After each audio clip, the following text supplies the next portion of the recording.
장 1절부터 81절까지 말씀으로 모든 일을 맡았더라, 모든 일을 맡았더라, 이런 제목으로 말씀의 은혜를 나누고자 합니다. 역대상 6장은 레위 지파에 관한 내용이 나옵니다. 여러분 쉽지 않았죠?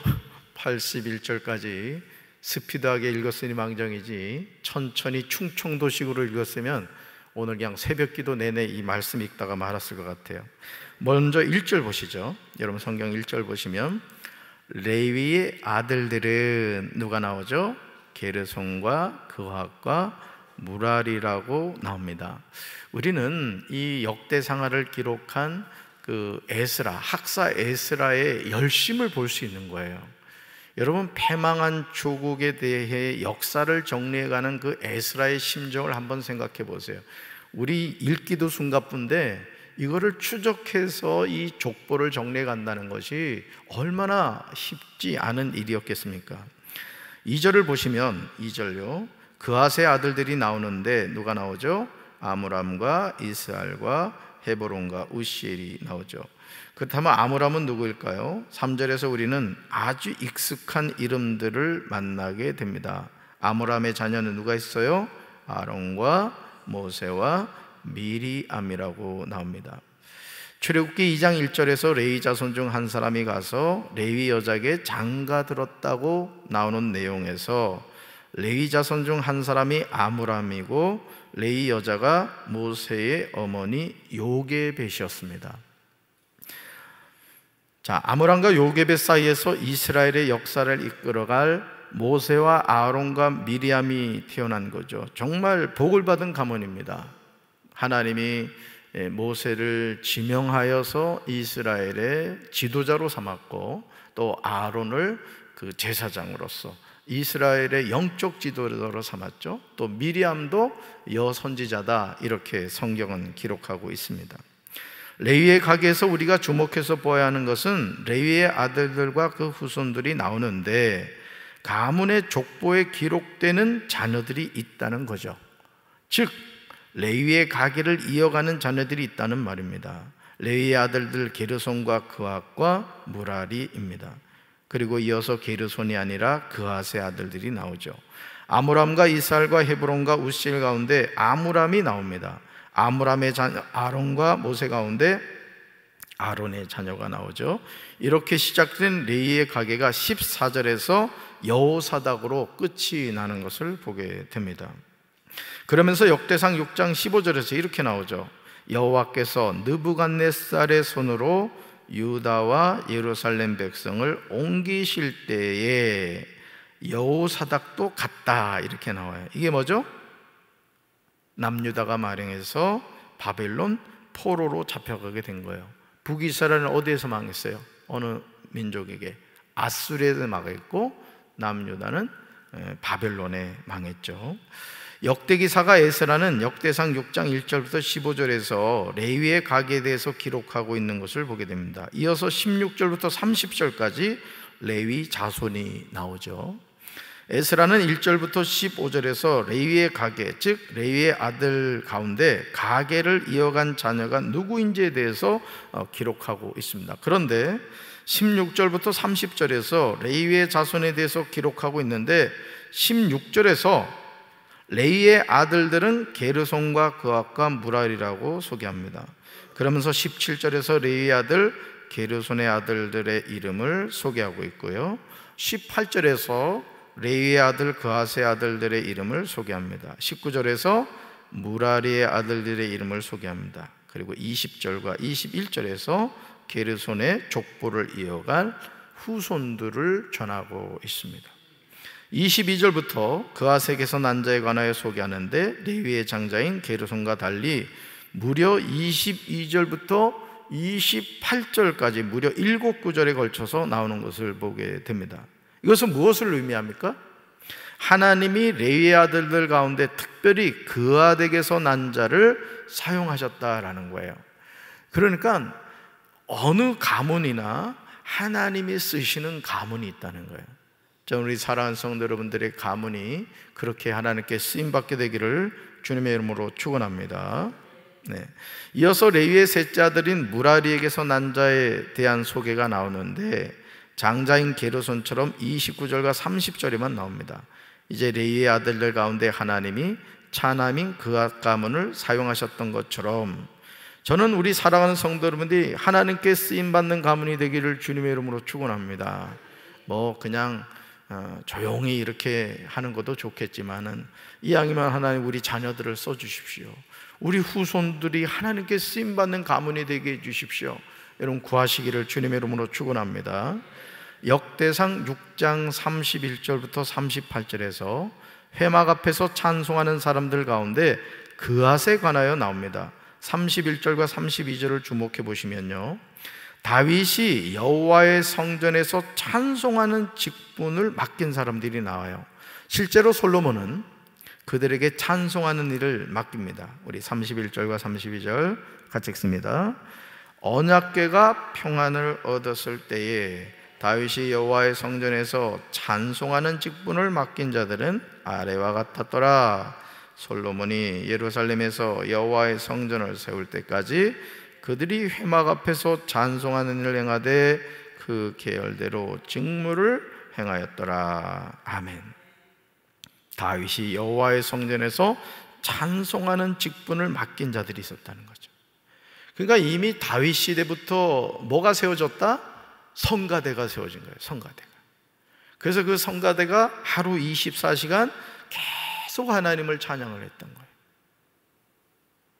놀랍지 않아요? 이게 다윗의 장막이거든요.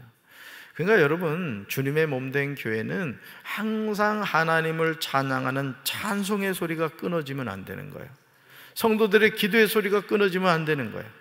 아멘이십니까? 그래서 여러분이 가정에 이렇게 있을 때도 텔레비 소리를 자꾸 틀어놓지 말고 자꾸 은혜로운 찬양을 틀어놓으란 말이에요.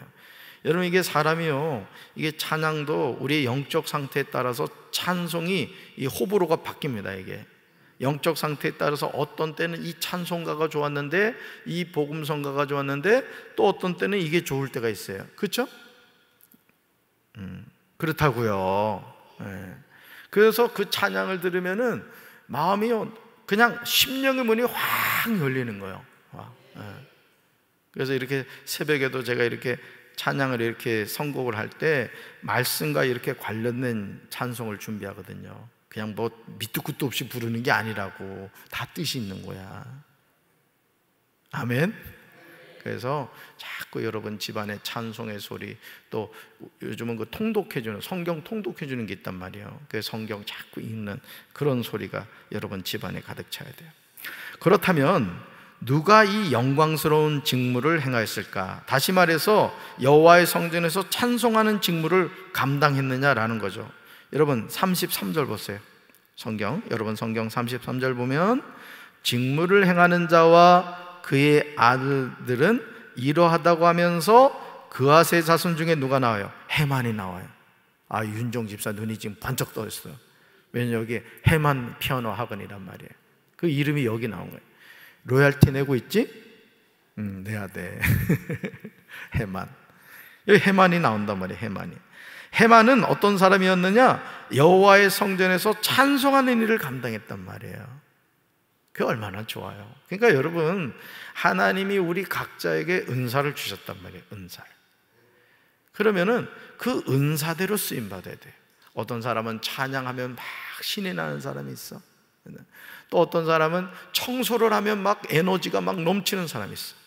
어떤 사람은 주방에서 음식만 하면 막 눈이 초롱초롱해지는 사람이 있다고. 이게 뭐냐? 은사야, 은사. 그래서 자신이 정말 하나님이 주신 그걸로 이렇게 감당을 해야 돼요. 아멘. 그래서 하나님은요, 뭡니까? 벼루기도 뛰는 은사가 있고 군뱅이가 구르는 은사가 있단 말이에요. 그래서 그 은사대로 하나님을 쓰신단 말이죠. 아멘이십니까? 그래서 자기에게 맞는 옷이 있다는 거예요. 쉽게 말해서 그걸 이제 은사라고 하는 거예요. 그런데 33절부터요, 33절 보세요. 우리는 한 가문의 족보가 역으로 거슬러 올라가고 있음을 보게 돼요. 보통 족보가 조상으로부터 내려오기도 하는데 역으로 지금 시점에서 자손으로부터 역으로 조상으로 올라가기도 한다 이거죠. 해만 요엘로 올라갑니다. 그러면서 38절부터 누가 나와요? 38절 누가 나오죠? 고라가 나옵니다. 고라. 고라니가 아니에요. 고라예요. 고라. 여기서도 족보가 어떻게 해요? 거슬러 올라가죠. 고라는 이스라엘로부터 레이의 아들인 게르손에게로 이어집니다. 다시 말해서 고라는 게르손의 후손임을 알 수가 있습니다. 44절로 가볼까요? 44절부터 47절에는 무라리의 자손 중 그의 왼쪽에서 직무를 행하는 에단이 나옵니다. 에단. 47절로 가보면 무라리가 레이의 아들들이다 이렇게 나오죠. 에스라는 역대상 6장 48절에서 31절부터 47절에 나오는 레위의 아들인 그앗의 후손에 대한 족보가 나오는 걸 보게 되고요. 또 39절로 가보면 39절부터 43절에서 레위의 아들인 게르손의 후손이 나옵니다. 그리고 44절로 가보시면 44절부터 47절에서 레위의 아들인 무라리의 후손에 관하여 나오는 것을 보게 됩니다. 그러니까 여러분, 오늘 우리가 참 열심히 읽었던 이 역대상 6장은 어느 가문에 대한 기록이에요? 레위 가문에 대한 내용이란 말이죠. 그러니까 여러분, 학사 에스라가 얼마나 아주 꼼꼼한 사람인가를 알 수 있는 거예요. 세상에 여러분, 이 족보 정리해 간다는 게 쉽지 않습니다. 여러분, 칠대조가 누군지 아시는 분 있어? 여러분들 칠대조? 할아버지 조남도 모르는 사람 많을 거예요.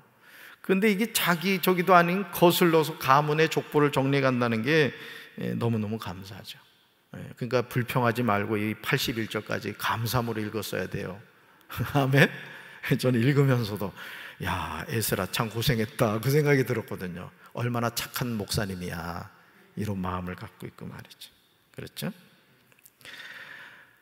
역대상 6장 49절부터 53절 보시면 49절부터 어느 자손에 관해서 나와요? 아론의 자손에 관해서 나오는 것을 보게 됩니다. 아론이 누구 아들이에요? 예? 몰라요? 네, 갑자기 얼굴이 경직되고 있어. 그래서 아론과 그의 자손들이 무엇을 감당하게 되는지 여러분 49절 보세요. 49절 보시면 번제단과 향단 위에 분향하며 제사를 드리며 지성소의 모든 일을 하여 하나님의 종 모세의 모든 명령대로 이스라엘을 위하여 속죄하는 일을 하였습니다. 특히 제사장으로 쓰임을 받은 거예요. 그러니까 아므람의 아들인 모세와 아론 그리고 딸인 미리암이 다 하나님께 쓰임을 받았던 거예요.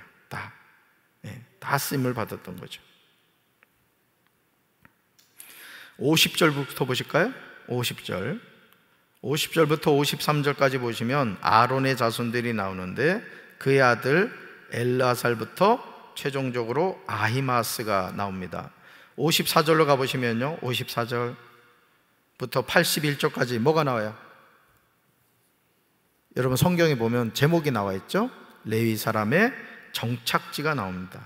레위 사람의 정착지. 여러분, 야곱의 12아들이 있었죠. 그런데 그 12아들들 가운데 그 분깃을 받지 못한 지파가 어느 지파예요? 레위 지파입니다. 레위 지파.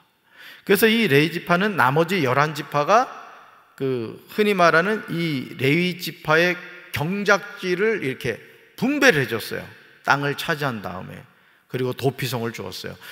그러니까 뭘 의미하느냐? 여러분, 레위 지파는 오늘날로 말하면은 목회자라고 할 수 있어요. 하나님의 말씀을 가르치는 그런 역할을 했단 말이에요. 그러니까 예배를 주관했잖아요.